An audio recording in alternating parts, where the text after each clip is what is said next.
Hello everyone. इस lecture में हम लोग नवंबर 2020 में जो सीए इंटर का टैक्स का पेपर आया उसको सॉल्व करने वाले हैं। ठीक है, और इस पार्ट में अपने सिर्फ डायरेक्ट टैक्स के बारे में करेंगे। तो चलिए स्टार्ट करते हैं। नवंबर 2020 का पेपर इंस्टीट्यूट के वेबसाइट पे अवेलेबल है, वहां पर आप देख सकते हो। चलिए पेज नंबर 2 पे आते हैं। तो यहाँ पर पहला क्वेश्चन आया था 14 मार्क्स का, जो कि रफली टोटल इनकम के ऊपर में है as well as tax liability. अपने ऑल पार्ट्स करेंगे, कुछ ऑप्शनल कंपलसरी वाला नहीं देख रहे, हर पार्ट को अपने सॉल्व करने वाले हैं। ठीक है, पहला क्वेश्चन ऐसे भी हमेशा टोटल इनकम और टैक्स लायबिलिटी का रहता है, और ये तो एक्सपेक्टेड क्वेश्चन था एएमटी के ऊपर में। एएमटी मई टर्म में अमेंडमेंट आया था, मई में एग्जाम हुआ नहीं, तो ऑब्वियस था कि इस बार वो आना ही आना है, तो एएमटी से लिंक करके टोटल इनकम का क्वेश्चन पूछा गया है। इस टाइप का क्वेश्चन अपने क्लास के बीच में कर रखे थे एएमटी वाले चैप्टर में। तो आइए देखते हैं क्वेश्चन है क्या। तो पार्ट ए क्वेश्चन 1 देख रहे हैं 14 मार्क्स का, अच्छे से पढ़ते हैं।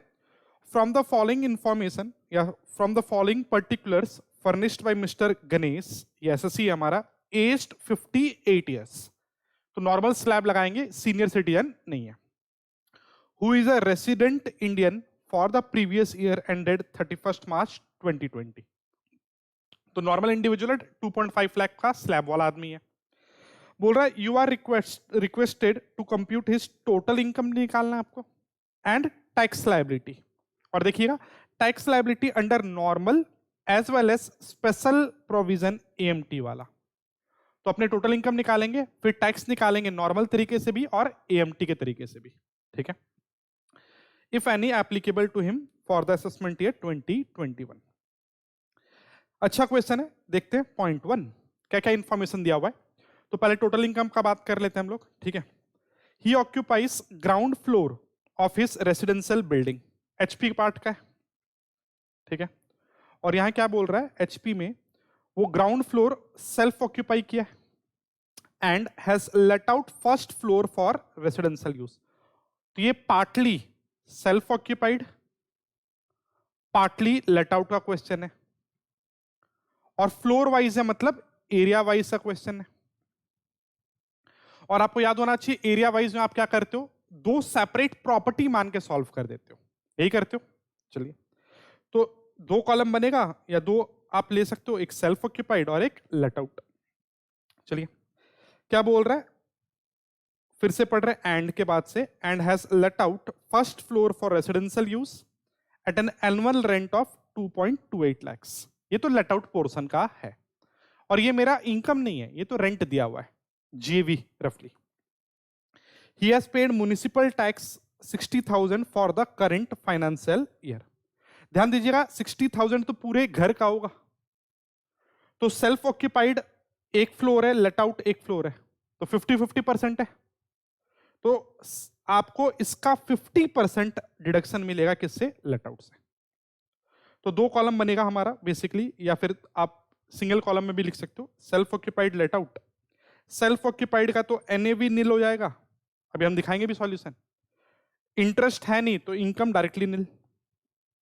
लेट आउट का मेरे को दिया हुआ है जीएवी 2,28,000, इसमें से हम लोग 50% लोकल टैक्सेस लेस करेंगे और फिर स्टैंडर्ड डिडक्शन वगैरह माइनस करना है। ठीक है, तो हम क्या कर रखे हैं ना, हम पेपर सॉल्व खुद से कर दिए ताकि आपका टाइम वेस्ट ना हो। हम लिखेंगे तो आपका टाइम जाएगा इसमें, और अभी आपका कुछ दिन बाद एग्जाम है, तो हम पेपर सॉल्व कर रखें, डिस्कशन यहां से करेंगे और सॉल्यूशन दिखाते जाएंगे। क्लियर है? तो अगर आप आते हो सॉल्यूशन सीट जो कि हमारे वेबसाइट पे मिल जाएगा आपको, वेबसाइट हम वापस से यहां लिख दें bgonline.in, यहां पर आपको सॉल्यूशन मिल जाएगा। ठीक है, चलिए टोटल इनकम निकालने बोला था गणेश के हाथ में, सैलरी दिया नहीं हुआ है हमारे को, एचपी दिया हुआ है। ठीक है, देखिएगा फॉर्मेट हम लोग ऐसे करते थे, 5 हेड्स मिलाकर जीटीआई, फिर लेस डिडक्शन तो टोटल इनकम। आप इसी फॉर्मेट में भी सॉल्व कर सकते थे, बट हम प्रेजेंटेशन कैसे कर रखें कि जो भी हेड का इंफॉर्मेशन है उसको हम नोट्स में सॉल्व किए। तो इनकम फ्रॉम एचपी, आइए नोट्स में दिखाते हैं, नोट 1 पेज 3 पे है ये रहा। देखिएगा सेल्फ ऑक्यूपाइड का तो एनएवी नील होता है, 30% नील, इंटरेस्ट है नहीं तो इनकम नील। लेट आउट का 2.28 lakhs था, और ध्यान रखिएगा यहां पर आपको सिर्फ 50% लोकल टैक्स लेस होगा, तो 50% ऑफ 60,000 30,000, 198 एनएवी आ गया। 30% आप लेस कर दोगे स्टैंडर्ड डिडक्शन 24A में, इंटरेस्ट है नहीं, ये हो गया इनकम। तो ये तो सिंपल सा था। 138,600 हमारा एचपी इनकम आ गया। तो उसको हम फॉर्मेट में आके यहां लिख दिए, आप देख लीजिएगा। एचपी इनकम 138,600, यही था ना फिगर, एक बार मैच कर ले। 138,600, हाँ क्लियर है। चलिए इसके बाद पॉइंट 2 में चलते। He owns an industrial undertaking established in a SEZ. याद होगा, इंपॉर्टेंट मार्क किया हुआ आपके बुक में, सेक्शन 10AA। एसईजेड में अगर आपका यूनिट है और आप एक्सपोर्ट करते हो तो हम लोग आपको 10AA में डिडक्शन देंगे। कितना देंगे? First 5 years 100% of export profit, याद आ रहा है। नेक्स्ट 5 year 50% और लास्ट का 5 year भी 50%, प्रोवाइडेड पैसा को आप एसईजेड री इन्वेस्टमेंट रिजर्व में रखो। यही था। तो यहां 10AA लगने वाला है। चलिए बोल रहा है which has commenced operation during the financial year 17-18। 1-2 साल पूरा नहीं है, तो पहला 5 साल तो 100% एक्सपोर्ट प्रॉफिट का आपको लेस हो जाता है। चलिए total turnover of the undertaking कितना है? 200 lakh, which includes 140 lakhs from export. बोल रहा साल भर का टर्नओवर है 200 lakhs का, जिसमें से एक्सपोर्ट का प्रोपोर्शन है 140, और आपको एक्सपोर्ट प्रॉफिट लेस होता है। ठीक है, आगे बोल रहा है this industrial undertaking fulfills all the conditions of section 10AA of income tax act। ठीक है, और प्रॉफिट दे दिया है पूरे यूनिट का 25 लाख। अब 25 लाख तो प्रॉफिट है, 25 में से डिडक्शन कितना मिलेगा 10AA में? तो आप बोलोगे 25 लाख तो टोटल टर्नओवर का है, मतलब 200 lakhs का, और आप एक्सपोर्ट किए 140, तो इतना आपको क्या मिलेगा डिडक्शन। क्लियर है? तो आइए हम सॉल्यूशन दिखा दें।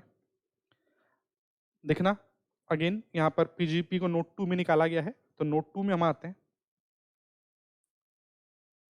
देखिएगा profit from industrial undertaking in SEZ 25 lakh है, जिसमें से डिडक्शन 10AA में आपको अभी हम दिखाए भी थे इतना मिलेगा। तो 25 लाख में से 17.5 lakhs इनकम आपका मान आ जाएगा 7.5 lakhs। क्लियर है? चलिए तो पॉइंट 2 भी डिस्कस्ड है। नेक्स्ट इसके अलावा बोल रहा है he received royalty 2.88 lakhs from abroad for a book. Book याद आ रहा है, क्वालिटी बुक्स। यहां पर 80 QQB आने वाला है। ठीक है, और रॉयल्टी इनकम IFOS में दिखा देंगे अपने। बोल रहा है रॉयल्टी मिला है 2.88 lakhs का, authored by him on the nature of artistic. ठीक है, द रेट ऑफ रॉयल्टी 18%। ध्यान दीजिएगा रॉयल्टी मिला है उसको 2.88 lakhs का, डिडक्शन के पर्पस के लिए आप 15% मैक्सिमम लेते थे। याद आ रहा है? तो अभी हम डिडक्शन का बात नहीं कर रहे हैं, हम तो सिर्फ इनकम ले रहे हैं। डिडक्शन तो GTI के बाद होना है।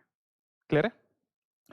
Next the rate of royalty बोल रहा है 18% of the value of books and expenditure made for earning this royalty was 40,000।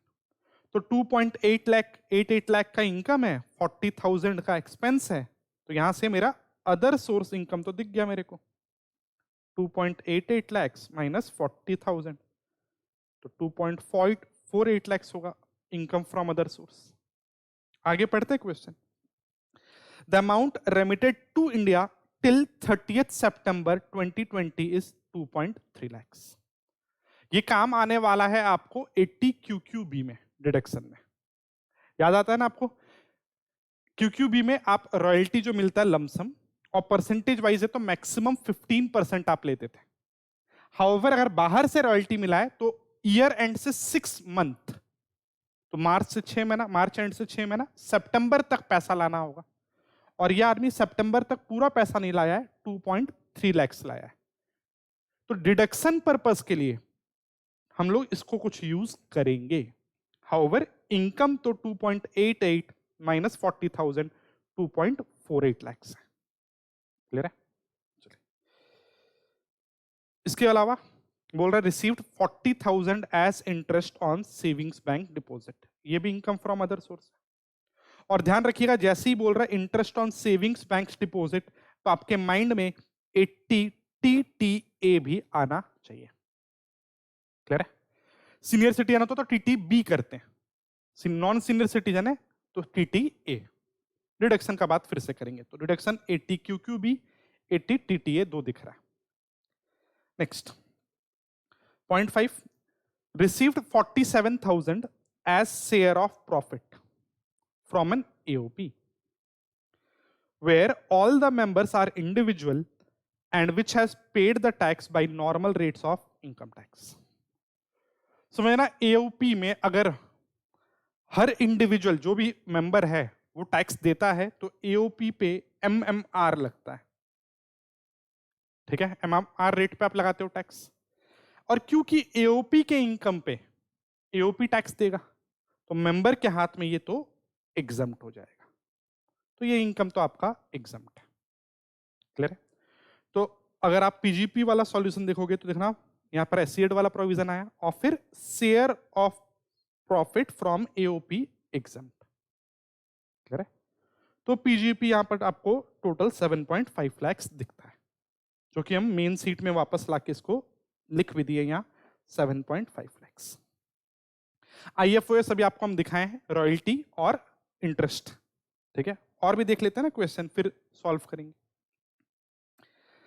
Next, he has sold his vacant land, capital gains, on 10/11/2019 for 10 lakhs। ठीक है, चलिए, the stamp duty value of the land at the time of transfer was 14 lakhs। 50C का provision आएगा। आप बोल रहा है land building को लेकर स्पेशल प्रोविजन होता था 50C में, याद है? बोल रहा है आप बेचे हो 10 lakhs में, बट उस दिन स्टैंप ड्यूटी वैल्यू 14 lakhs था। समझना, 5% तक का गैप होता था तो हम लोग आपका बात जो आप जिस प्राइस में बेचो वो मान लेते थे। यहां तो गैप बहुत ज्यादा है, 5% से ज्यादा, तो यहां full value of consideration as per 50C 14 lakh लोगे आप। क्लियर है? चलिए, कब का प्रॉपर्टी है, खरीदा हुआ है, चलो नहीं बताया अभी तक। ठीक है, बेचे हम 2019 में, वैल्यू होगा 14 लाख 50C के हिसाब से, ये बात हो गया। The fair market value of the land on 1st April 2001 was 4 lakh. बोल रहा है इस लैंड का fair market value 1st April 2001 का 4 लाख है। This land was acquired by him on 5/8/1995 for 1.8 lakhs। तो आपको पता है कि अगर आप कोई भी प्रॉपर्टी या कोई भी कैपिटल एसेट 1/4/2001 के पहले एक्वायर किए तो कॉस्ट ऑफ एक्विजिशन क्या होता है, higher of actual cost of fair market value as on 1/4/2001। तो यहां पर एक्चुअल कॉस्ट है 1.8, फेयर मार्केट वैल्यू 4 लाख, तो आप क्या लोगे, हायर ऑफ 4 लाख कॉस्ट हो जाएगा। इसको इंडेक्सेशन करेंगे, लॉन्ग टर्म है ना, देखिए यहां से यहां तक। क्लियर? चलिए, he has incurred registration expense of 10,000 at that time। खरीदते टाइम हम लिए थे रजिस्ट्रेशन एक्सपेंस, ये एक्सपेंस परचेज के टाइम का, एक्सपेंस ऑन ट्रांसफर नहीं है, तो कोई काम का नहीं हमारे। नेक्स्ट, कॉस्ट इन्फ्लेशन इंडेक्स दे दिया है आपको फॉर 1920 और 2001 टू 289 और 100 है, तो क्लियर है। Full value of consideration 14 lakhs, इसमें से आप लेस करोगे इंडेक्स्ड कॉस्ट ऑफ एक्विजिशन कितना, 4 लाख इंटू 289 इस ईयर का डिवाइड बाई 100, यही तो। चलिए इसको सॉल्यूशन में दिखा दें। तो देखिए कैपिटल गेन्स के लिए हम लोग नोट 3 लिखें, आइए नोट 3 में full value of consideration 50C के हिसाब से 14 लाख हो रहा है, लेस एक्सपेंस ऑन ट्रांसफर है नहीं, जो एक्सपेंस दिया हो तो खरीदते टाइम का दिया था, ट्रांसफर का नहीं है। इंडेक्स्ड कॉस्ट ऑफ एक्विजिशन हम लोग देख ही लिए, तो देखिए यहां पर लॉन्ग टर्म कैपिटल गेन 2,44,000 आ गया, तो इसको आके मेन सॉल्यूशन में डाल देते हैं। तो देखिए यहां 244 लिखा हुआ है। क्लियर है? चलिए, इसके अलावा अभी आईएफओएस हम लोग पीछे देखे थे, ठीक है, ये वाला इनकम और ये इनकम IFOS में आएगा और कुछ डिडक्शन भी है। तो चलो IFOS भी दिखा दें हम आपको, यहाँ 2.48 lakhs और यहाँ 40,000। तो IFOS अगर आप आओगे तो यही लिखा हुआ देखिए, note 4 computation of income from other source, royalty 2.88 lakhs का था, आप एक्सपेंस किए 40,000, तो यहाँ से रॉयल्टी 2.48 lakhs आ गया, और इंटरेस्ट ऑन सेविंग्स डिपॉजिट 40,000, तो इनकम फ्रॉम अदर सोर्स हो गया 2.88 lakhs। डिडक्शन देंगे, हम इनकम लिखे अभी, ठीक है। चलिए, तो अगर आप सॉल्यूशन में भी आओगे तो यहाँ भी income from other source 2.88 lakh दिख गया। देखिए पांचों हेड हम कंप्यूट कर लिए, तो GTI आ गया 1420,600 GTI आया। डिडक्शन अभी तक 80 QQB 80 TTA दो दिख रहा है मेरे को, वैसे क्वेश्चन पेंडिंग है पूरा पढ़ना।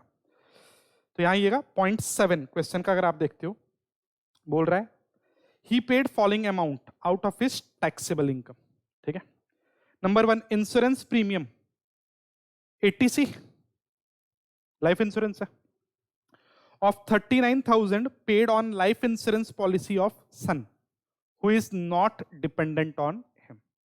आपको याद होगा 80C में सेल्फ का मिलता है, स्पाउस का मिलता है और चाइल्ड का मिलता है, डिपेंडेंट हो ना हो तो इसका आपको आराम से डिडक्शन मिलेगा। पेरेंट्स का नहीं मिलता 80C में, याद है। चलिए next, insurance premium of 48,000 on policy of dependent father, emotional कर रहा है आपको डिपेंडेंट बोलकर, पेरेंट्स का मिलता ही नहीं है आपको, तो इसका आपको नहीं मिलेगा। Next, tuition fee 42,000 of his 3 children, again 80C में मिलेगा, बट 80C में होल टाइम एजुकेशन के लिए अगर आप ट्यूशन फी देते हो 2 चाइल्ड का तो डिडक्शन मिलता है, या 3 चाइल्ड का दिया है to a school whole time education, the fees being 14,000 per annum पर चाइल्ड, तो आपको 2 चाइल्ड का मिलेगा, तो यहां से आपको 28,000 मिलेगा 80C में, पहले वाले में 39,000 मिलेगा, दूसरे में तो पेरेंट्स का नहीं मिलता है लाइफ इंश्योरेंस, ठीक है।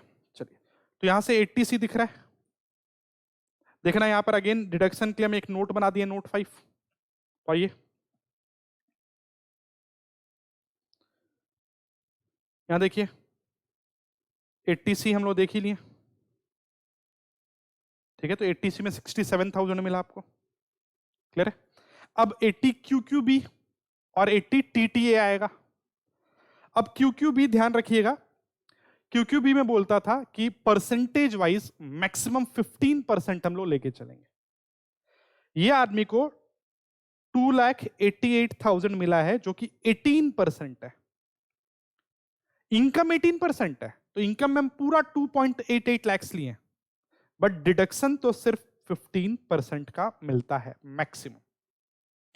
तो देखिए यहां पर हम कंप्यूट किए हैं 15%, तो ये ला रहा है 2,40,000। हड़बड़ाना मत, ध्यान दीजिएगा, ये 2,40,000 है, बट बाहर से आपको पेमेंट 6 महीने के अंदर लाना होता है, और इस क्वेश्चन में कहां गया, गिरा, ये बाहर से पैसा 2.3 lakhs लाया है। हाँ 15% के हिसाब से 2.4 मिला आ रहा था, बट क्योंकि फॉरेक्स बाहर से पैसा आ रहा है तो 6 महीने के अंदर जितना पैसा आएगा उतना ही काउंट करेंगे। तो देखिएगा, however amount brought with in 6 month 2.3 lakhs है, तो for the purpose of deduction आप 2.3 lakhs लोगे, और इसमें से जो भी एक्सपेंस था माइनस होता डिडक्शन में, तो लेस 40,000 का एक्सपेंस था, तो 80 QQB में आ गया 1.9 lakhs, क्लियर है। बाकी 80 TTA 10,000 का डिडक्शन मिलेगा आपको, तो वो भी देख लो, interest on savings account 10,000, 80C था 67, QQB 1,90,000, TTA 10,000, टोटल 2.67 lakhs। तो इसको उठाकर फॉर्मेट में लिख लीजिए।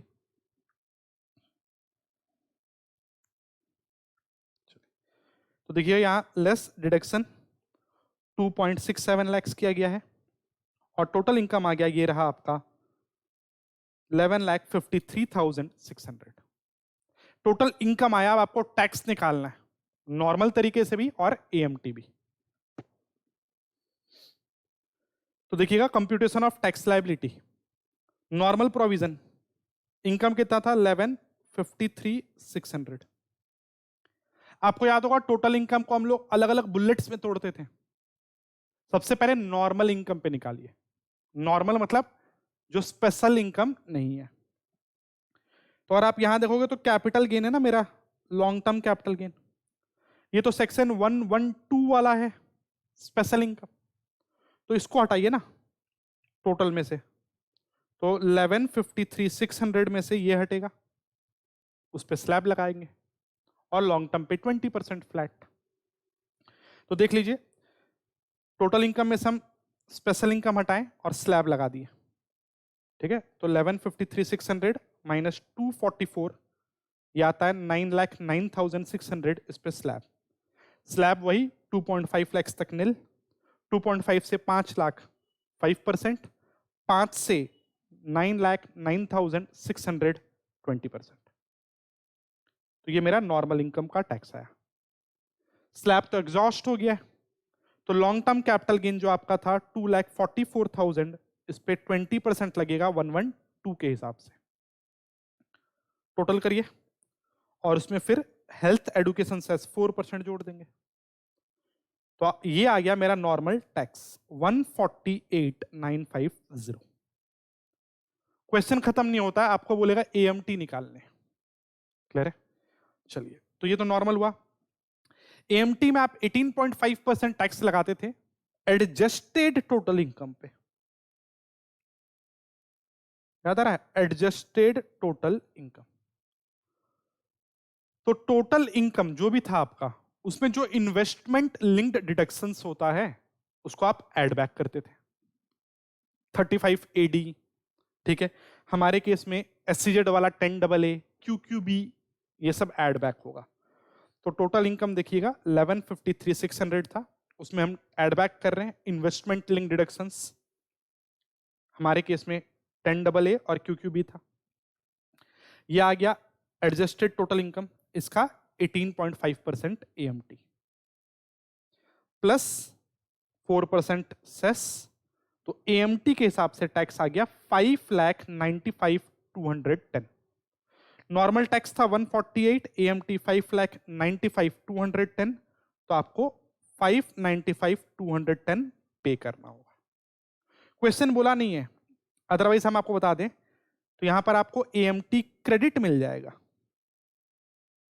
जो आप एक्स्ट्रा टैक्स दे रहे हो 5,95,210 माइनस 148,950, इसका आपको क्रेडिट मिल जाएगा, कैरी फॉरवर्ड करिएगा 15 साल, क्लियर है। वैसे क्रेडिट के बारे में क्वेश्चन नहीं था, क्लियर। तो ये था पहला क्वेश्चन आपका, अच्छा क्वेश्चन था, कवरेज अच्छा था टॉपिक, बट कुछ भी अनयूजुअल नहीं था, हर इंपॉर्टेंट एरिया से ये पूछा गया था, क्लियर। चलिए सॉल्यूशन आपको ऑलरेडी मिल जाएगा, तो हम लोग सॉल्व करने में टाइम बर्बाद नहीं कर रहे हैं क्योंकि आपके पास टाइम कम है और आप लोग आई गेस खुद भी सॉल्व कर रखे होगे पेपर, तो ठीक है, सॉल्यूशन ऐसे भी हम शेयर कर रहे हैं। चलिए सेकंड क्वेश्चन में आते हैं, क्वेश्चन 2A क्या बोल रहा है, mister Mukesh born on 1/4/1960, perfect date.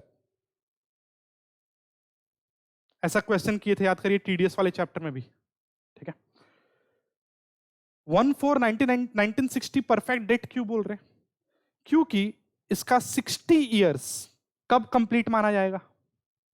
तो ऑल दो ये बर्थडे सेलिब्रेट करेगा 1/4/2020 को 60 इयर्स का, बट ईयर का मतलब 1 अप्रैल से 31 मार्च होता है। तो ये बात सर्कुलर लाकर गवर्नमेंट क्लैरिफाई किया था कि इसका 31 मार्च 2020 को मान लिया जाएगा 60 इयर्स कंप्लीट। अकॉर्डिंगली ये आदमी क्या बन गया हमारे ईयर में, सीनियर सिटीजन, ठीक है। तो हमेशा हम लोग यही बोले हैं डेट ऑफ बर्थ जरूर चेक करिएगा, ठीक है। तो ये बहुत इंपॉर्टेंट था, ध्यान रखना। चलिए क्या बोल रहा है, आगे बढ़ते हैं।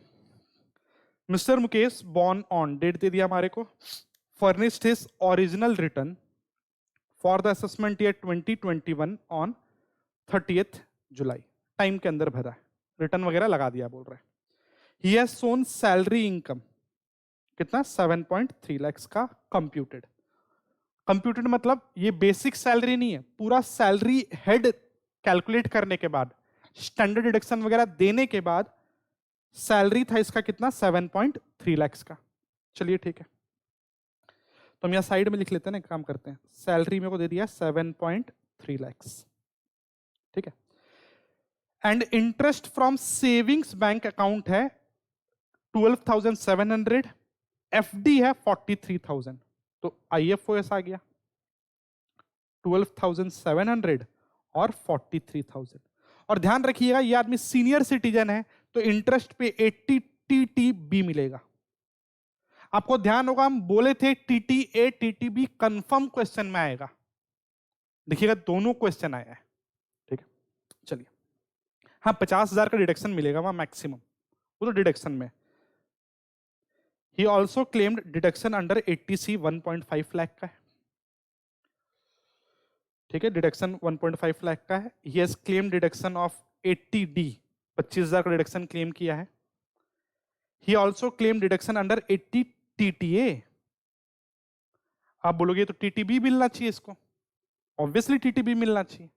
पढ़ते हैं क्वेश्चन एक बार। तो बोल रहा है 80C क्लेम किया है, 80D क्लेम किया है, 80 TTA क्लेम किया है, ठीक है। पढ़ते हैं। He also claimed deduction under section 80 TTA of 10,000. इसके अलावा his employer has deducted TDS of 33,950 from his salary. और अगले का TDS कटा है 33,950 का। 192 में TDS कटते ही आपका सैलरी पे। चलो, which he has adjusted fully against tax payable. तो बोल रहा है जो टैक्स लायबिलिटी है उसमें से लेस टीडीएस की आई है रिटर्न में। अभी तक तो सब ठीक है, मेरे को एक जगह प्रॉब्लम हो रहा है कि ये टीटीए क्यों बोल रहा है, इसको तो टीटीबी मिलना चाहिए क्योंकि ये सीनियर सिटीजन है। कोई नहीं, क्वेश्चन पढ़ते हैं आगे। आगे बोल रहा है he paid health insurance premium, ऊपर ही बोला था ना कि 80D क्लेम किया कितना 25,000 का। 80D में 3 तरीके का कैलकुलेशन होता था, एक सेल्फ, स्पाउस और डिपेंडेंट चिल्ड्रन का। नॉर्मली 25,000 मैक्सिमम, और सीनियर सिटीजन एक भी आदमी है तो 50,000। पेरेंट्स डिपेंडेंट हो ना हो, नॉर्मली 25,000, सीनियर सिटीजन है तो 50,000। और जनरली 80D में तो हेल्थ इंश्योरेंस वगैरह का डिडक्शन मिलता था। बट अगर आप सीनियर सिटीजन हो या आपके पेरेंट्स सीनियर सिटीजन है, उनके नाम पे इंश्योरेंस पॉलिसी नहीं है, तो आप मेडिकल एक्सपेंस का भी क्लेम कर सकते थे, मैक्सिमम 50,000। याद आ रहा है? चल, तो ये बात एक काम करते हैं, हम सॉल्यूशन कर दिखाने से पहले आपको थोड़ा सा रिवाइज भी करवा दे एक तरह से। तो 80D में हमारा, क्योंकि ये आदमी सीनियर सिटीजन है ना 60 इयर्स, तो पेरेंट्स भी तो सीनियर ही हुए, तो ओन में 50,000 तक का क्लेम कर सकता है। पेरेंट्स में 50,000 का क्लेम कर सकता है। किस चीज का? प्रीमियम का, प्रीमियम का, ठीक है। और पेरेंट्स या खुद का अगर प्रीमियम नहीं है और सीनियर सिटीजन है तो मेडिकल एक्सपेंस भी क्लेम कर सकता है 50,000। वैसे आपको याद होगा ये दोनों मिलाकर भी 50,000 क्रॉस नहीं कर सकता है, तो ऐसा नहीं है कि यहां 50 यहां 50, दोनों मिलाकर भी 50 देखते हो आप। इसके अलावा अगर प्रिवेंटिव हेल्थ चेकअप है, preventive health checkup, preventive health checkup, तो पूरा मिलाकर 5,000 से ज्यादा नहीं होना चाहिए। और ये प्रिवेंटिव हेल्थ चेकअप तो कैश में भी अलाउड होता है, यही प्रोविजन है। चलिए आगे बढ़ते हैं। तो ये बोल रहा है 80D क्लेम किया 25,000 का, और बोल रहा है नीचे he paid health insurance premium of 38,000 by account payee cheque for self and wife. मिलेगा 38 पूरा, सीनियर सिटीजन है, 50,000 तक मिलेगा। और अगेन मेरे को प्रॉब्लम हो रहा फिर ये आदमी सिर्फ 25,000 क्लेम क्यों किया है? यहां तो 38 मिलना चाहिए इसको। तो कुछ तो लोचा है इसके कंप्यूटर में। ठीक है, चलो बढ़ते हैं। तो ये ओन ओन यहां पे हम लिखते जाते हैं। ओन वाले में 38,000 क्लेम करेगा। ओन मतलब own self spouse and dependent child. आगे बोल रहा है he paid 1500 in cash for his health checkup. ठीक है, तो चलो ये भी अलाउड है 1500। 5,000 तक तो कैश में अलाउड है प्रिवेंटिव हेल्थ चेकअप, बट 5,000 अपना और पेरेंट्स मिला के। ठीक है, 4,000 by cheque for preventive health checkup of parents. तो ध्यान रखिएगा, आप पेरेंट्स में 4,000 कैश में दिया है, बट 4,000 पूरा अलाउ नहीं करोगे आप, क्योंकि मैक्सिमम 5,000 अलाउ होता है कैश में, और उसमें से 1,500 वो क्लेम कर चुका है। तो पेरेंट्स में प्रिवेंटिव हेल्थ चेकअप का 3,500 अलाउ होगा। क्लियर है? ये भी क्वेश्चन सेम आप ऐसा 80D में कर रखे हो बुक में। आगे बोल रहा है he also paid medical insurance premium of 33,000 during the year to insure the health of mother 80 years staying with the younger brother. फिर छेड़ रहा है आपको, ध्यान रखिएगा। बोल रहा है ये अपनी मदर के लिए, जो कि ऑब्वियसली सीनियर सिटीजन है, उनके लिए 33,000 मेडिकल इंश्योरेंस पे किया है, बट मदर इसके साथ नहीं रहती है, भाई के साथ रहती है। ये बोलना चाह रहा है ये डिपेंडेंट नहीं है मदर। 80D में डिपेंडेंट हो ना हो, पेरेंट्स ऐसे भी अलाउ होते हैं। तो ये लाइन आपको डाइवर्ट करने के लिए डाला गया है, टेंशन मत लीजिए, आराम से आपको पूरा 33,000 अलाउ होगा मदर का। चाइल्ड डिपेंडेंट होना चाहिए यहां, पेरेंट्स नहीं। चलिए, मदर का 33,000 मिल जाएगा आपको। He further incurred medical expenditure, expense है प्रीमियम नहीं, of 25,000 of his father aged 81 years who is staying with him. His father is not covered under any medical policy. ध्यान रखिएगा, खुद का तो हो गया, मदर का हो गया, और जिसका मेडिकल पॉलिसी नहीं है उसका भी तो मिलता है एक्सपेंस का। तो यहां पर फादर का ऊपर कितना हो गया देखिए, तो हम अमाउंट सॉल्यूशन तो किया हुआ है, बस हम यहां आपको दिखा रहे हैं। ये 39.5 हो गया, यहां हो गया 38.5। फादर का 25,000, बट ध्यान रखिएगा पेरेंट्स का ये पूरा मिलाकर 50,000 से ऊपर नहीं होना चाहिए। तो देखिए यहाँ 38.5 और 25 अगर हम जोड़ते हैं तो 50 से ज्यादा हो जा रहा है। तो पेरेंट्स का 50 मिलेगा आपको और ओन 39.5 मिलेगा। ठीक है, बट ये आदमी क्या किया है? ये आदमी तो सिर्फ 25,000 क्लेम किया। दिख रहा है कुछ गड़बड़ है? कोई नहीं, चलो आगे पढ़ते हैं। क्वेश्चन कुछ तो बताएगा अपने को। हमारे हिसाब से 39.5 और 50,000, इसको कितना हो रहा है? 89.5 का क्लेम करना चाहिए था। आगे बढ़ते हैं। यार मैं रिटर्न वगैरह भर चुका है, ठीक है। बोल रहा है he seeks your advice about possibility of revising the return. लग ही रहा था रिटर्न में गड़बड़ी है, तो ये पूछ रहा है आपसे, यार आप तो टैक्स के एक्सपर्ट हो, बताओ ना रिटर्न मेरा रिवाइज होगा क्या? रिवाइज असेसमेंट ईयर एंड तक कर ही सकते हैं अपने वहां से। And if possible file his revise return. आपको बोल रहा है मेरा रिवाइज रिटर्न भर दीजिए। Analyse the above narrated facts as per applicable provisions of income tax act. बोल रहा है does he need to revise his return and for what reasons. Revise करना चाहिए कि नहीं और क्यों करना चाहिए पूछ रहा है। Please advise him suitably and if needed recompute his income and tax payable और refundable due for assessment year 2021। बोला रिकम्प्यूट करिए और कुछ पेएबल या रिफंडेबल आ रहा है तो बताइए। चलिए पहले हम सॉल्यूशन दिखाने से पहले वो किया क्या है, ये वाला पार्ट उसको हम दिखा दे रहे हैं आपको। ये दिखाने का जरूरत नहीं है। एक काम करिए, इधर आइए। सॉल्यूशन किया हुआ है, हम साइड में करते हैं कि वो अभी तक क्या किया है। As done by Mukesh. ठीक है, ये तो जो गलती किया वो दिखा रहे हैं हम आपको।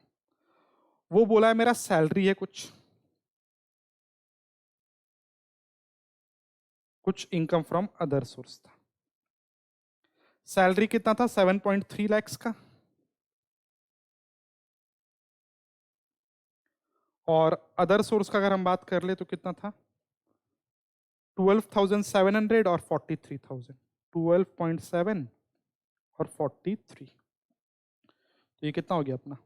55,700।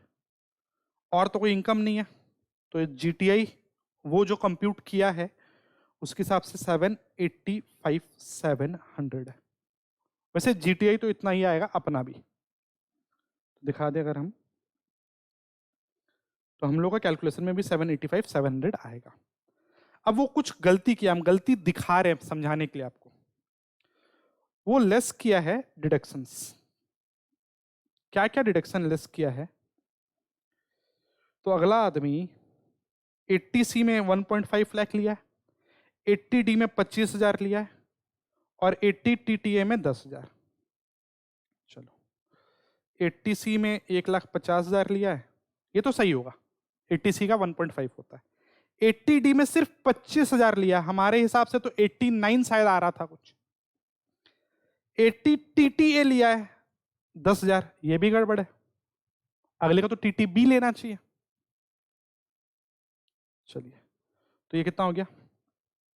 1,85,000 लेस कर दे अगर हम, तो ये 6,07,000 आ रहा है, ऐसे आ रहा है ना? ठीक है, तो ये टोटल इनकम आ गया। इस पे वो टैक्स निकाला होगा, कैसे निकाला होगा? अप टू 2.5 नील,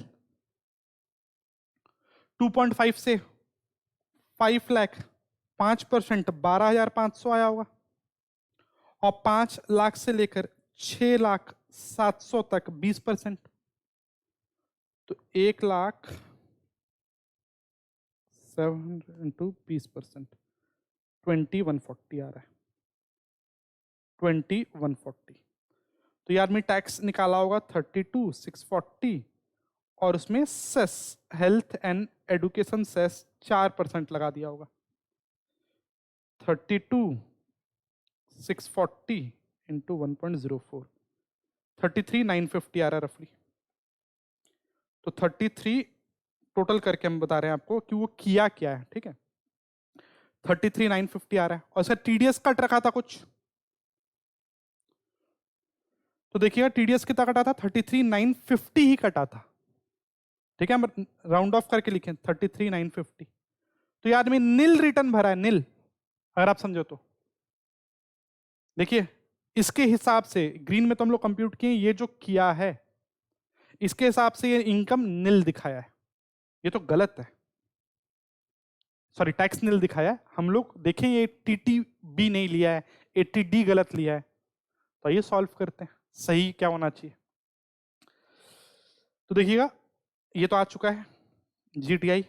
80C में इसको 1.5 मिलेगा। अभी आपको हम 80D बता के आए, जिसमें 89,500 मिल रहा था उसको, तो ये रहा 89,500। और इसको 80 TTB मिलेगा, क्योंकि इंटरेस्ट है इसका 50,000 से ज्यादा, तो 50,000 का 80 TTB क्लेम करेगा। तो देखिएगा 50,000 80 TTB। तो इस आदमी का टोटल इनकम ये आएगा जो हम लोग रिकंप्यूट किए, 496,200। समझ आ रहा है? ये गलत किया है, ये कुछ इतना इनकम दिखाया था, ये तो गलत है, रिवाइज इसलिए तो करना अपने को, ठीक है?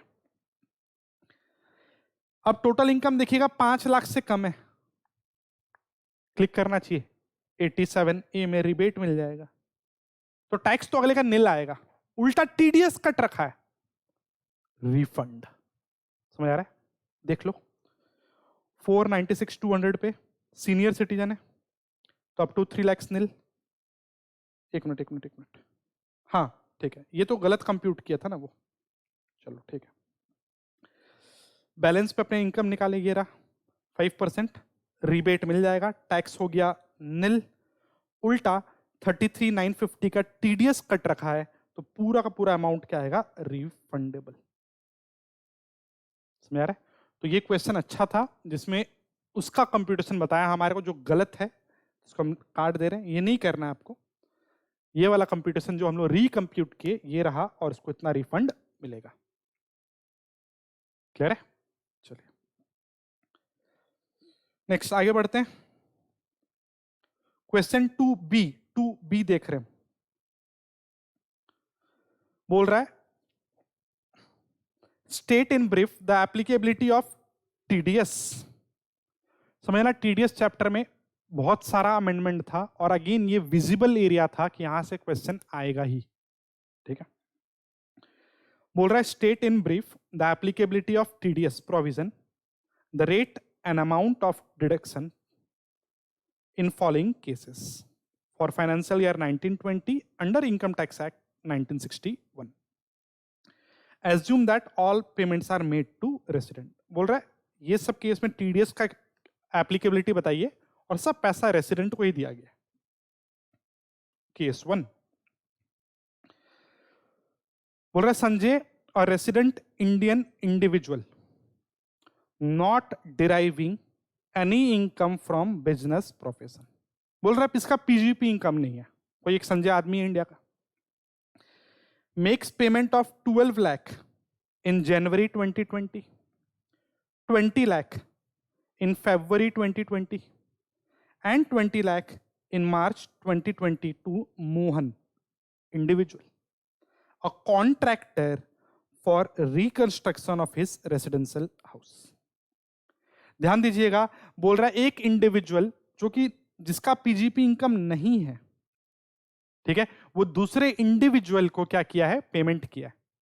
कॉन्ट्रैक्ट है, कॉन्ट्रैक्ट तो आपके माइंड में 194C आना चाहिए पहले तो, कॉन्ट्रैक्ट सुनते ही, बट 194C नहीं लगेगा क्योंकि आपको याद होगा इंडिविजुअल और एचयूएफ के अलावा बाकी लोग पे तो ऑलवेज 194C लगता है, बट इंडिविजुअल पे या एचयूएफ पे तभी लगता है जब उनका पिछले साल टैक्स ऑडिट हुआ होगा, और टैक्स ऑडिट के लिए 44AB पढ़ना पड़ता है, पीजीपी इनकम, और ये आदमी का तो पीजीपी इनकम नहीं है, तो ये 194C में नहीं जाएगा।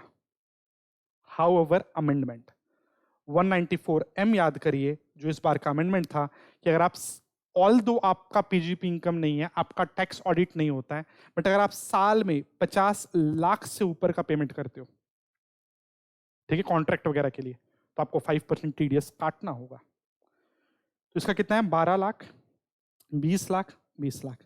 देख लीजिए ये 52 लाख का पेमेंट किया है, तो इस पर टीडीएस कटेगा। सॉल्यूशन देख लो, जो आपको हम समझाएं वही यहां एक्सप्लेन किए कि 194C नहीं लगेगा बट 194M लगेगा, क्योंकि 50,000 से ज्यादा है तो 52 लाख का 5% टीडीएस कटेगा। अमेंडमेंट पे क्वेश्चन था, क्लियर? चलिए next question.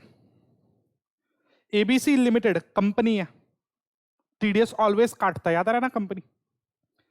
Makes payment of 1.5 lakh to Ramlal, an individual transporter who owned 6 goods carriage throughout the previous year. Again ये 194C में ले जाते हैं। 194C में आप पढ़े थे कि अगर जीटीए वाला गुड्स ट्रांसपोर्ट एजेंसी के पास अप टू 10 ट्रक्स है और वो आपको पैन कार्ड दे देता है अपना, मतलब पैन नंबर दे देता है, तो आप टीडीएस नहीं काटते हो।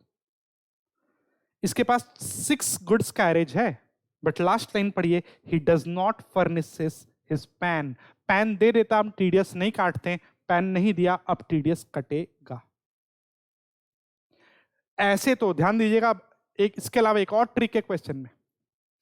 ऐसे तो आप पेमेंट कर रहे हो किसको, रामलाल इंडिविजुअल को, तो इंडिविजुअल पे आप 1% टीडीएस काटते थे, बट क्योंकि ये पैन नहीं दिया है तो सेक्शन 206A लग जाएगा, और पैन नहीं दिया है तो जो ओरिजिनल रेट या 20% whichever is higher TDS कटेगा। तो यहां पर टीडीएस का रेट हो जाएगा आपका 20%। तो क्वेश्चन अच्छा था, पहले तो 194C आपको क्लिक करना था, ठीक है, और फिर आपको पैन नहीं है तो 20% टैक्स कटेगा, ये भी ध्यान रखना था। देख लीजिए कितना अमाउंट है 1.5 लाख का 20%, यहां हम एक्सप्लेन करके लिख दिए, since PAN is not furnished rate would be 20% under section 206A। Clear है? चलिए next question. Shrimati Sarita paid 5,000 on date दे दिया है to Shrimati Deepa from the deposits in NSS. याद होगा 194EE ये बोलता है कि जो भी पर्सन लाइबल फॉर पे है, लाइबल टू पे है, अगर वो 2.5 थाउजेंड, सॉरी लैक्स नहीं, 2.5 थाउजेंड से ज्यादा पेमेंट करता है तो उस पर टीडीएस कटेगा। और यहां तो कितना है 5,000। तो आइए वही लिखा हुआ है 194EE में टीडीएस कटेगा 10%। सॉरी यहां पर ना एक जगह गलत लिखे हम, यहां पर ये सॉल्यूशन में चेक कर लेना आप लोग। एज अमाउंट एक्सीड्स यहां होगा 2,500। ठीक है, क्लियर? चलो तो क्वेश्चन 2A 2B हो गया हमारा। नेक्स्ट 3A सेट ऑफ वगैरह पे बेस्ड क्वेश्चन है। ठीक है, मिस्टर पूजा या sorry miss Pooja a resident individual provides the following information of income or loss for the year ended 31st March 2020। ठीक है, इनकम अपना डेटा दे दी है, 9 डेटा दिया हुआ है। हम अगले पेज में आके पहले क्वेश्चन कंप्लीट कर देते हैं। इनकम का डेटा दे दिया है। नेक्स्ट पेज बोल रहा है during the previous year 1920 miss Pooja has repaid 5,25,000 towards housing loan. तो लोन को लेकर आपको पता है इंटरेस्ट तो सेक्शन 24B में अलाउ होता है और principal 80C from a scheduled bank. Out of this 3.16 lakh was towards payment of interest. तो यहीं पर अगर हम आपको समझाएं तो ये सेक्शन 24 स्मॉल बी में जाएगा और जो भी बैलेंस होगा वो 80C प्रिंसिपल वाला कहाँ जाएगा 80C में। ठीक है, चलिए ठीक है। इसका एचपी इनकम दिया क्या, कुछ देखने दो ना मेरे को ऊपर। हाँ देखिएगा, इनकम फ्रॉम एचपी दिया हुआ लेट आउट। सेल्फ ऑक्यूपाइड होता तो 2 लाख तक का मैक्सिमम इंटरेस्ट अलाउ होता, बट लेट आउट है। और एनएवी दिया हुआ है, ध्यान दीजिएगा क्वेश्चन में। ठीक है, तो अपने को कंप्यूट करना है कुछ। ठीक है, इसके अलावा बोल रहा है क्या करना है हमारे को क्वेश्चन में, compute GTI of Miss Pooja and ascertain the amount of loss that can be carry forward। तो बोल रहा है जीटीआई निकालिए और कितना कैरी फॉरवर्ड होगा लॉस ये भी बताइए। Miss Pooja has always filed her return within the due date specified under section 139(1)। और बोल रहा है ये मत बोल देना कि रिटर्न लेट भरी तो लॉस कैरी फॉरवर्ड नहीं होगा। अच्छी आदमी है बोल रहा है, या अच्छी लड़की है, ये टाइम पर रिटर्न भरी है बोल रहा है। ठीक है, चलिए तो जीटीआई निकालना और लॉस कितना कैरी फॉरवर्ड होगा ये भी बताना है। यहां कुछ हमारे को 24B और 80C का भी डेटा दिखा है। वैसे जीटीआई मांगा है तो 80C तो जरूरत ही नहीं है। हाँ 24B का माना है। चलो, इनकम फ्रॉम सैलरी दिया हुआ कंप्यूटेड। कंप्यूटेड मतलब स्टैंडर्ड डिडक्शन वगैरह माइनस करके, तो सैलरी तो पूरा 2.2 लाख है। ठीक है, income from house property let out है, एनएवी दिया हुआ है, तो इस पे तो निकालना होगा ना हमारे को। इसको अगर हम दिखा दें तो एनएवी हो गया 1,50,000। इसमें से 30% स्टैंडर्ड डिडक्शन माइनस करोगे 45,000 और फिर इंटरेस्ट माइनस करोगे 24B में कितना था 3,16,000। तो ये कितना हो गया हमारा 166 और 45, ये हो रहा ना 2,11,000 लॉस आ रहा है। एचपी का 2,11,000। अब ध्यान देखिएगा सेट ऑफ पे क्वेश्चन है तो एचपी लॉस कहीं से भी सेट ऑफ होता है, बट दूसरे हेड में मैक्सिमम 2 लाख। तो सैलरी से कर दो ना, तो यहां से 2 लाख हम सैलरी से एडजस्ट कर देते हैं, सेट ऑफ हो जाएगा। बट 11,000 को तो कैरी फॉरवर्ड करना होगा, 11,000 क्या होगा कैरी फॉरवर्डेड। ठीक है, सॉल्यूशन तो मिल ही जाएगा आपको, हम संग संग कर रहे हैं। नेक्स्ट, तो 1 2 हो गया। Third, share of loss from firm in which she is a partner, काम ही नहीं आएगा, क्योंकि सेक्शन 10 टू ए में जब आपको प्रॉफिट होता था फर्म से तो हम लोग उसको एग्जम्प्ट कर दिए थे। तो जो इनकम, पॉजिटिव इनकम आता था तो हम टैक्स नहीं लिए, तो अगर लॉस आएगा तो सेट ऑफ भी अलाउ नहीं करते थे। तो ये तो इग्नोर करना है आपको। Loss from specified business covered under 35 AD, ये तो सिर्फ और सिर्फ स्पेसिफाइड बिजनेस से ही होगा। और नीचे देखिए ना, कहीं भी स्पेसिफाइड बिजनेस नहीं दिख रहा है, तो इसको डायरेक्टली क्या कर दीजिए, कैरी फॉरवर्ड कर लीजिए। ठीक है, नेक्स्ट, इसके बाद अभी तक सब कुछ कंप्लीट हो गया हमारा। ठीक है, हम एचपी लॉस को सैलरी से सेट ऑफ करके 11,000 कैरी फॉरवर्ड कर लिए हैं, 20,000 35 एडी का लॉस कैरी फॉरवर्ड कर लिए हैं। चलिए, income from textile business, PGP income दिया हुआ है, before adjusting the following items. PGP income 3 lakh का है और ये 3 चीज अभी लेस नहीं हुआ है। अगेन इंपॉर्टेंट मार्क्ड है सीक्वेंस ऑफ सेट ऑफ। सबसे पहला सीक्वेंस होता है करंट ईयर डेप्रिसिएशन। तो यहीं पे हम दिखा रहे हैं 3 लाख में से पहले आप करंट ईयर का डेप्रिसिएशन माइनस करोगे 60,000, फिर क्या माइनस होता था, ब्रॉट फॉरवर्ड लॉस माइनस होता था, और लास्ट में अनएब्जॉर्ब्ड डेप्रिसिएशन लेस होता था। क्यों? क्योंकि अनएब्जॉर्ब्ड डेप्रिसिएशन तो किसी भी ईयर में किसी भी हेड से सेट ऑफ हो सकता है, सैलरी छोड़कर। ठीक है,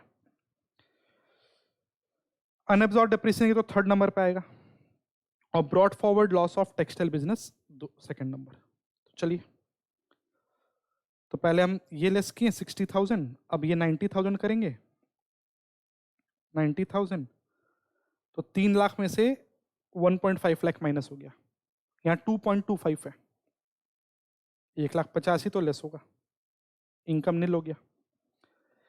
ये जो अनएब्जॉर्ब्ड डेप्रिसिएशन बच गया बैलेंस, देखिएगा 2,25,000 में से 150 तो आप सेट ऑफ किए, तो 75,000 क्या हो गया, बच गया। कहीं से भी सेट ऑफ होगा, कहीं से का मतलब ये जाकर सैलरी से मत कर लेना, सैलरी के अलावा। तो अभी तक तो हमारा सिर्फ सैलरी इनकम बचा है ना, 2,20,000 में से आप 2 लाख ही माइनस किए, तो 20,000 सैलरी इनकम ही बचा है, बाकी इनकम तो अभी तक नहीं दिख रहा है। उसको होल्ड करिए, कोई इनकम मिलेगा तो सेट ऑफ करेंगे फ्यूचर में। चलिए, नीचे ये 0.6, long term capital gain on sale of debentures, LTCG 75,000, long term capital loss on sale of equity shares. ठीक है, तो इसको यहां से सेट ऑफ करेंगे ना। इसके अलावा long term capital gain on sale of equity shares in recognised stock exchange, STT paid at the time of acquisition and sale. ये अच्छा पॉइंट था, ध्यान दीजिएगा।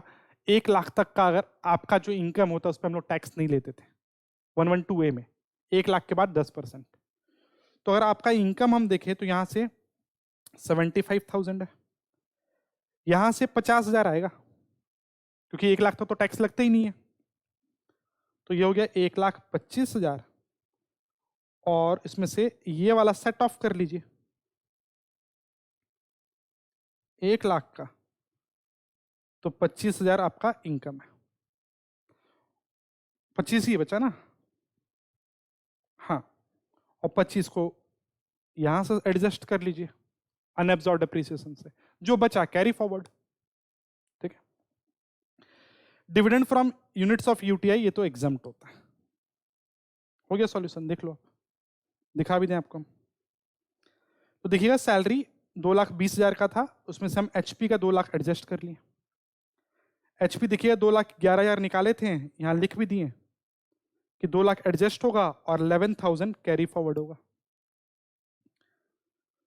पीजीपी इनकम देख लीजिए, 35 एडी कैरी फॉरवर्ड हुआ है, और अनएब्जॉर्ब डेप्रिसिएशन का ट्रीटमेंट नीचे मिलेगा आपको, देख लो ये रहा। ठीक, कैपिटल गेन में 25,000 एडजस्ट किए, अभी दिखाए भी थे, ये रहा ये वाला। तो आपका 3 चीज कैरी फॉरवर्ड हो गया, एक 35 AD, एक 11,000 का HP और एक अनअब्सॉर्ब डेप्रिसिएशन 50,000। यहाँ के ऐड कर लो ना, हम एक चीज छोड़ दिए।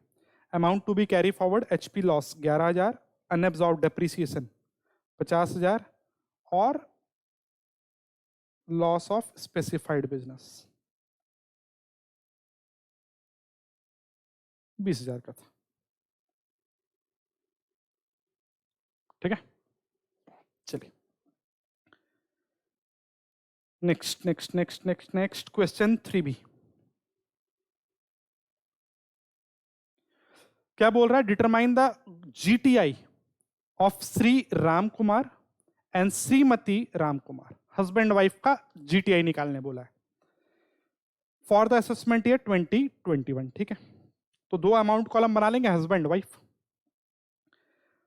Point 1, salary received by Shri Rajkumar from A company 1.8 lakh per annum है। सैलरी है, कंप्यूटेड सैलरी नहीं है, तो उसमें से 50,000 का स्टैंडर्ड डिडक्शन होगा। तो हस्बैंड का हो गया 1.3 लाख हो जाएगा। And Shrimati Rajkumar also doing job in a company and salary 2.4 lakh, तो उसका 1.9 लाख हो जाएगा। संग संग देखते जाओ ना, देखिए सैलरी हस्बैंड का 1.3 लाख, वाइफ का 1.9 लाख, स्टैंडर्ड डिडक्शन माइनस करके। Point 2, Shri Rajkumar transferred a flat to his wife Shrimati Rajkumar. Husband wife को फ्लैट दिया है, डीम्ड ओनरशिप आएगा 27 का प्रोविजन, अगर इनएडिक्वेट कंसीडरेशन में दिया होगा तो। ऑन 1 सितंबर को फॉर एडिक्वेट कंसीडरेशन, ध्यान रखिएगा कोई डीम्ड ओनरशिप अब नहीं आने वाला है, जेन्युइन ट्रांजैक्शन है। The rent received from this let out flat is 9,000 per month. तो ध्यान रखिएगा जेन्युइन प्राइस में बेचा है, ठीक है, 1 सितंबर को, तो अप्रैल से लेकर अगस्त तक हस्बैंड का होगा, कितना हो गया 5 महीना, तो 9,000 रेंट है, 5 मंथ 45,000 आएगा, रेंट आया है, HP इनकम नहीं है, ध्यान रखिएगा, हस्बैंड का हम निकाल रहे हैं, इसमें से 30% स्टैंडर्ड डिडक्शन। और सितंबर से वाइफ का हो जाएगा, सितंबर से मार्च 9,000 करके 7 मंथ और स्टैंडर्ड डिडक्शन 30%, यहां भी लेस होगा, देख लीजिए यहां भी वही किया हुआ है। ठीक है, कुछ मंथ वाइफ हस्बैंड का, कुछ वाइफ का। चलिए next, Shri Rajkumar and his wife Shrimati Rajkumar both are partners in a firm, दोनों पार्टनर है किसी फर्म में। Shri Rajkumar received 36,000 and Shrimati Rajkumar received 64,000 as interest from the firm. तो हाँ, इंटरेस्ट तो इनका PGP इनकम माना जाएगा। And has also and also had a share of profit 12,000 and 26,000 respectively। ये तो exempt है, थोड़ी देर पहले भी बात किए थे सेक्शन 10(2)A में, तो इंटरेस्ट इनकम आएगा, प्रॉफिट तो exempt। देख लीजिए इंटरेस्ट आएगा, शेयर ऑफ प्रॉफिट 10(2)A में exempt। Next point 4, Shrimati Rajkumar transferred, wife बोल रहा ट्रांसफर की है 10% debentures worth ₹3 lakh to Shri Rajkumar. Wife husband को 3 लाख का डिवेंचर्स दिया, 6414 लगेगा, clubbing. Income from asset club होगा, इनकम फ्रॉम इनकम क्लब नहीं होगा। ठीक है, the whole amount of 3.3 lakh invested by Ram Kumar in similar investment। ध्यान दीजिएगा, वाइफ 3 लाख का डिवेंचर्स दिए उसको और वो 3,30,000 इन्वेस्ट किया है, तो 30,000 अपना लगाया होगा ना। एंड अर्नड इनकम 39,000, तो ये 39,000 3,30,000 पे कमाया गया। 3 लाख का तो वाइफ के हाथ में क्लब होगा, तो ये वाला प्रोपोर्शन देख लो, वाइफ के हाथ में जाएगा और बैलेंस जो बचा हस्बैंड का। तो देख लो, इनकम फ्रॉम डिवेंचर्स यही रहा 39,000, 3,30,000 पे कमाया गया है, तो 3 लाख वाला वाइफ के हाथ में और बैलेंस हस्बैंड के हाथ। ठीक है, और ये कौन सा प्रोविजन के हिसाब से? तो 6414 के हिसाब से, बोल्ड करके लिख दिया हम यहाँ, 6414 के प्रोविजन के हिसाब से। ठीक है, next point 5, mother of Shri Ram transferred a property to master Rohit son of Shri Ram. बोल रहे श्री राम कुमार जो है उसकी मदर अपने पोते को, मतलब राम कुमार के बेटे को, ठीक है, प्रॉपर्टी दी है इन द ईयर 2018। ठीक है, मास्टर रोहित, ठीक है, एज 13 ईयर्स, माइनर है, माइनर, 64 1A लगेगा, और पेरेंट्स के हाथ में इनकम क्लब होगा जिसका भी ज्यादा इनकम है, मदर या फादर, और संग संग 1032 में 1500 का एग्जम्पशन मिलेगा पर एनम पर चाइल्ड। 15,000 इनकम है तो 15,000 माइनस 1500 किसके हाथ में जाएगा? हस्बैंड या वाइफ, जिसका भी ज्यादा इनकम है। तो अगर अभी तक हम देखें यहां 1.3, 1.9, 31, 44, वाइफ का ज्यादा चल रहा अभी। हाँ, यहां भी वाइफ का इनकम ज्यादा है, यहां भी वाइफ का, आप टोटल करके देख लो, हस्बैंड वाइफ में ज्यादा इनकम वाइफ का आ रहा है, तो ये 15,000 माइनस 1500 वाइफ के हाथ में जाएगा क्लब। और हम यहाँ 64(1)(a) के हिसाब से ये प्रोविजन है, और 1032 में देखिएगा 1500 लेस भी किए, तो जीटीआई आ गया हस्बैंड वाइफ का। ठीक है, चलिए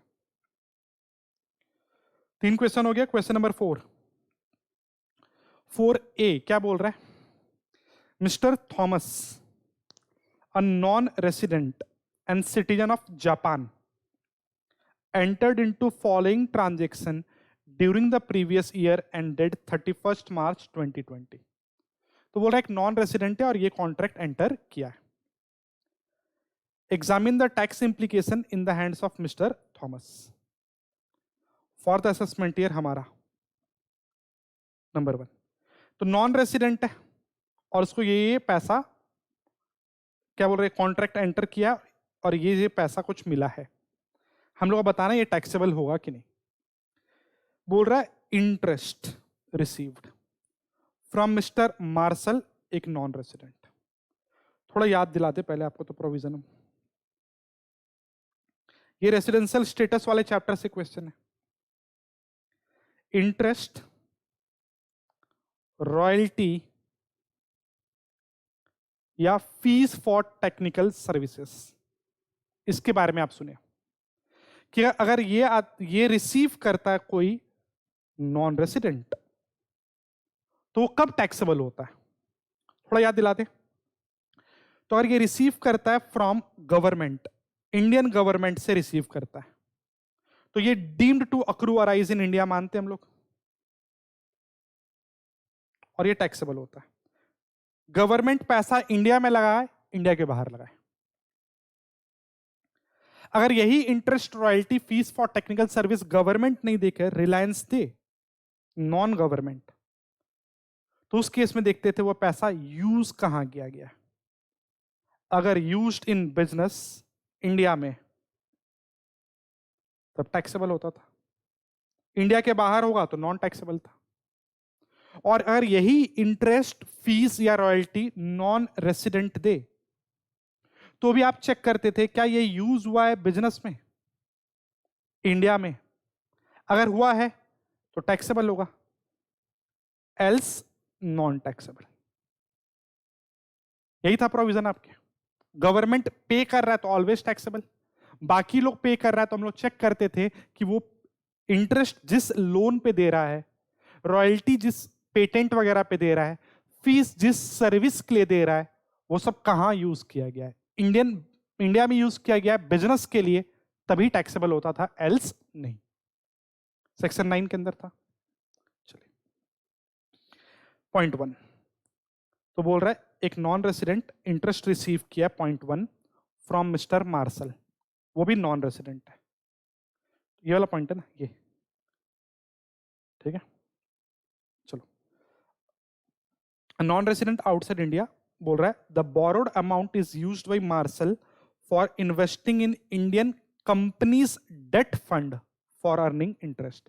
ध्यान रखिएगा ये पैसा यूज किया गया इंडिया में इन्वेस्टमेंट के लिए, बिजनेस के लिए नहीं। Accordingly non taxable. यही पैसा लोन उठाकर वो इंडिया में बिजनेस के लिए यूज करता तभी टैक्सेबल था। नॉन बिजनेस है, नॉन टैक्सेबल। यहां पर आपको सॉल्यूशन में आंसर लॉजिकली मतलब जो प्रोविजन के साथ में यही बात एक्सप्लेन किया गया है। क्लियर है?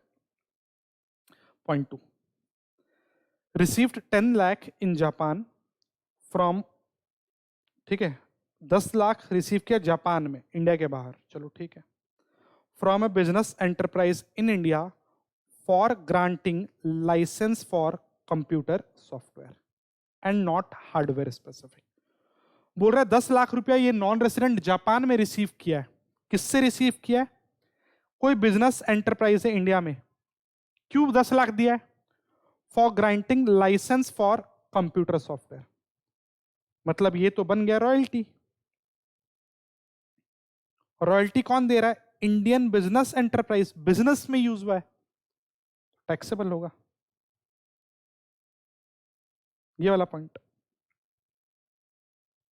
यूज हुआ इंडिया में बिजनेस के लिए, टैक्सेबल। तो वही लिखा हुआ है licence for computer software is a royalty, और ये बात एक्सप्लेन किया हुआ है ये टैक्सेबल होगा deem to accrue arise in India. Next one,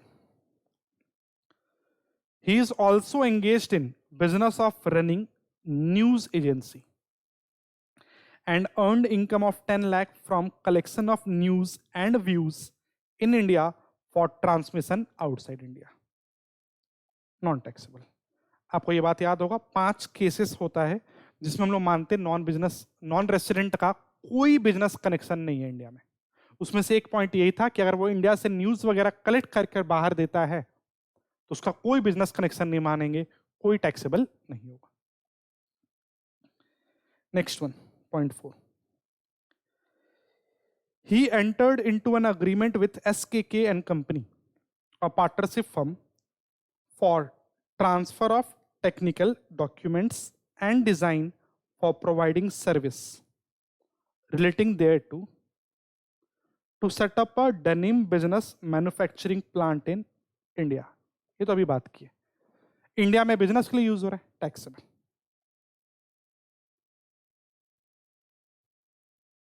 clear है? चलिए तो ये बात सॉल्यूशन में अगर आप जाओगे तो यहां पर लॉजिक्स वगैरह सॉरी प्रोविजन के साथ में यहां पर लिखा हुआ है, तो आप यहां जाके उसको रीड कर सकते हैं। नेक्स्ट अब आते हैं यहां पर 4 का बी, कैपिटल गेन्स पे था, 112A से लिंक्ड है और 45(2) से भी लिंक्ड था क्वेश्चन। ठीक है, पढ़ते हैं क्या बोल रहा है। अच्छा question, mister Govind purchased 600 shares of Y limited at 130 per share on 1979। ठीक है, 1 अप्रैल 2001 से पहले का है। 600 शेयर्स परचेज किया था 130 में। आगे बोल रहा है Y limited issued him 1200 bonus shares on 1984 में। चलिए एक काम करते हैं, यहां पे अगर आपको हम समझा दे थोड़ा सा।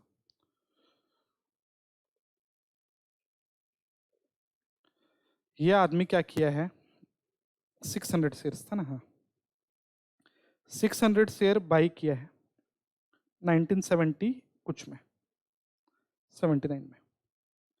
इसको 1200 शेयर्स बोनस मिला है कुछ 1984 के आसपास। ठीक है, खरीदा कितने में था? 130 में खरीदा था। The fair market value of these shares at Mumbai stock exchange on 1/4/2001 was 900 per share and 2000 per share on 31st Jan 2018. चलिए यहां आने से पहले हम लिख देते हैं फेयर मार्केट वैल्यू मेरे को दिया हुआ है 1/4/2001 को कितना वैल्यू है इसका 900 है फेयर मार्केट वैल्यू। इसके अलावा 31st Jan 2018 का फेयर मार्केट वैल्यू भी दिया हुआ है, कितना है 2000। याद आ रहा है ना, 1 फरवरी 2018 से पहले अगर आप शेयर्स खरीदते हो, ठीक है, या एक्वायर किए हो, तो उसके लिए एक स्पेशल प्रोविजन होता था। पहले आपको बता रखे हैं हम लोग क्लास में कि पहले long term capital gain shares पे फुल्ली एग्जम्प्ट था, 1038 में हुआ करता था, फिर हटाकर 112A लाया गया था, ठीक है। इसको ग्रैंड फादरिंग क्लॉज प्रोविजन भी बोला जाता है, ठीक है, इसको ग्रैंड फादरिंग प्रोविजन भी बोला जाता है। वो 1 फरवरी के पहले वाला। चलो तो ये काम आने वाला है। क्या बोल रहा है आगे, on 31st January 2019 he converted, अच्छा पार्ट है, he converted 1000 shares as in stock in trade 31st January 19 को। इसको भी नोट कर देते हैं हाईलाइट करके। 31st January 19 को ये 1000 शेयर्स को स्टॉक इन ट्रेड में कन्वर्ट कर दिया, सेक्शन 45(2). याद है कि अगर आप कैपिटल एसेट को स्टॉक इन ट्रेड में कन्वर्ट करते हो तो कन्वर्जन वाले दिन टैक्स नहीं लगेगा, जब आप ट्रांसफर करोगे, बेचोगे शेयर्स, उस साल में टैक्स लगेगा। याद आ रहा है? चलिए, तो 45(2) भी दिख रहा है मेरे को, और ये 1 फरवरी 2018 के पहले वाला प्रोविजन भी दिख रहा है। The shares were traded at Mumbai Stock Exchange on the date, बोल रहा है at a high of 2200 per share and closed for the date at 2100 per share। अब आपको ध्यान होगा 45(2) का प्रोविजन ये बोलता था कन्वर्जन के दिन जो आपका फेयर मार्केट वैल्यू है वही बन जाएगा फुल वैल्यू ऑफ कंसीडरेशन। अब फेयर मार्केट वैल्यू शेयर्स का बता दिया है कि उस दिन शेयर्स हाईएस्ट 2200 रुपए पे गया था और लोवेस्ट 2100 पे। आपको याद होगा एवरेज लेते हो तो फेयर मार्केट वैल्यू ऐसे करके निकालोगे, इसी को मान लिया जाएगा full value of consideration capital gain निकालने के लिए।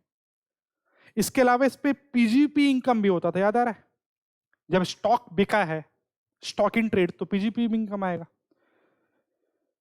चलिए तो एक काम करते, पीजीपी से पहले हम कैपिटल गेन कंप्लीट कर देते हैं। यहां तो कितना शेयर्स था 1000 शेयर्स, तो 2150 इंटू 1000, तो मेरा full value of consideration in shares पे हो जाएगा 21,50,000। इसमें से आप लेस करोगे, क्या है मेरा, आगे देखो ना एक बार, ऑन 7/7/2019 इस दिन बेचा है ना, तो इस साल टैक्स लगेगा 45(2) के हिसाब से। Sold all shares, all shares मतलब 1800 पूरा का पूरा, तो स्टॉक इन ट्रेड 1000 जो है वो भी बिका है और 800 बाकी भी बिका है। कितने में 2400 पर शेयर। तो अगर हम यहां दिखा दें आपको पीजीपी कैसे निकलेगा, 1000 शेयर्स पे selling price minus fair market value जो था, तो आप कितने में बेचे हो 2400 में बेचे हो ना, तो 2400 आपका सेलिंग प्राइस है, फेयर मार्केट वैल्यू अभी यहां निकालोगे तो ये 2150 आ रहा है इंटू 1000 शेयर्स, ये हो गया आपका पीजीपी इनकम 1000 शेयर्स पे। कैपिटल गेन 1000 शेयर्स का बात कर रहे हैं हम लोग, ठीक है। एक काम करिए, यहां देखिए, conversion of computation of income on 1000 shares which were converted into stock in trade, तो 45(2) के हिसाब से कैपिटल गेन भी आएगा और पीजीपी भी। पीजीपी तो यहां दिखाई दी, हम कैपिटल गेन से यहां निकाल रहे हैं हम लोग। Less indexed cost of acquisition कर लोगे। अब ये शेयर्स कितना है, 1000 शेयर्स है ना, ठीक है। और एक मिनट, अब देखिएगा मेरे पास 600 ओरिजिनल शेयर्स था और बाद में 1200 मिला, 1800 हो गया था। ऐसे भी शेयर्स फीफो बेसिस पे निकलता है, क्लियर है। और 1/4/2001 को 900 है इनका फेयर मार्केट वैल्यू, तो actual cost of fair market value में तो 900 ज्यादा है। तो देखिए 1000 शेयर्स 900 डिवाइडेड बाई 2001-2 का कॉस्ट इन्फ्लेशन इंडेक्स। और ध्यान दीजिएगा यहां पर मेन चीज है कि आप कन्वर्ट कब किए हो क्वेश्चन में, आप कन्वर्ट किए थे, ये रहा, कहां गया, ये रहा डेट।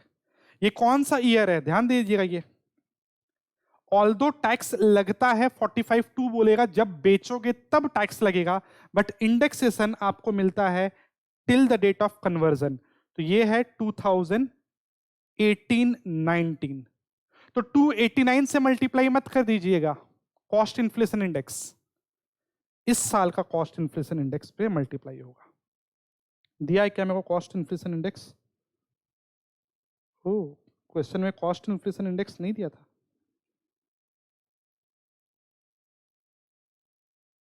ठीक है, तो इसका कॉस्ट इन्फ्लेशन इंडेक्स उस साल का 280 था। स्ट्रेंज, कैसे नहीं दिए लोग कॉस्ट इन्फ्लेशन इंडेक्स क्वेश्चन में।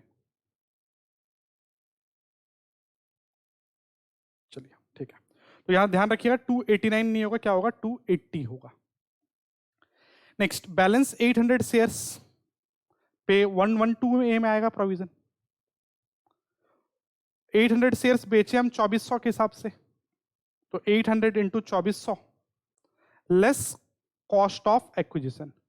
112 ए का अगर हम बात कर लें तो कॉस्ट ऑफ एक्विजिशन कैसे निकलता था, अगर आप 1 फरवरी 2018 के पहले बेचो तो एक्चुअल कॉस्ट जो कि निल है क्योंकि बोनस शेयर्स था, और lower of fair market value और फुल वैल्यू ऑफ कंसीडरेशन। देखिएगा फेयर मार्केट वैल्यू कहां गया, 2000 था, और फुल वैल्यू ऑफ कंसीडरेशन 2400, तो लोअर ऑफ 2 कितना आ गया, 2000, तो 800 इंटू 2000, ये आ गया आपका LTCG, क्लियर है। नेक्स्ट, इसके बाद पॉइंट सी क्या बोल रहा है, briefly explain the provisions relating to TDS on cash withdrawal under 194N। ये तो थ्योरी क्वेश्चन पूछा है अमेंडमेंट पे कि 194N का आप TDS प्रोविजन बताइए, ठीक है, प्लेन थ्योरी। और ऑप्शनल पार्ट था, इसको भी देखते हैं। बोल रहा है miss Julie received the following amount during the previous year 1920। क्या बोल रहा है, जूली का क्या रिसीव किए, received loan of 5 lakh year, बोल रहा है 5 लाख साल का लिए, फ्रॉम ABC प्राइवेट लिमिटेड। ध्यान रखिएगा अगर आप प्राइवेट कंपनी से लोन लेते हो तो सेक्शन 222E में डीम्ड डिविडेंड बन जाएगा अगर आपके पास उस प्राइवेट कंपनी का 10% या उससे ज्यादा स्टेक है। बोल रहा है received loan of 5 lakh from ABC private limited, a closely held company engaged in textile business.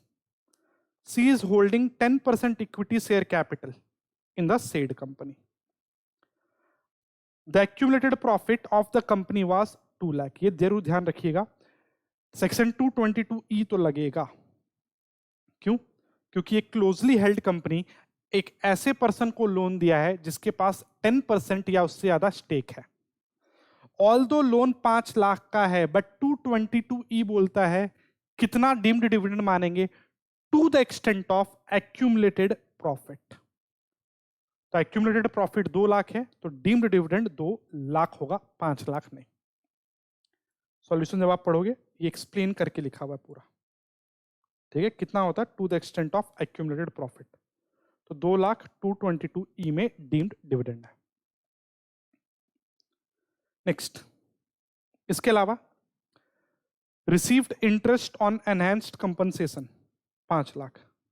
Enhanced compensation पे जो इंटरेस्ट आता है अदर सोर्स इनकम है, और वो कैश बेसिस में जिस साल में मिलता है उस दिन टैक्सेबल होता है। और सेक्शन 57 बोलता है कि 50% फ्लैट डिडक्शन है। पढ़िए, received interest on enhanced compensation of 5 lakh.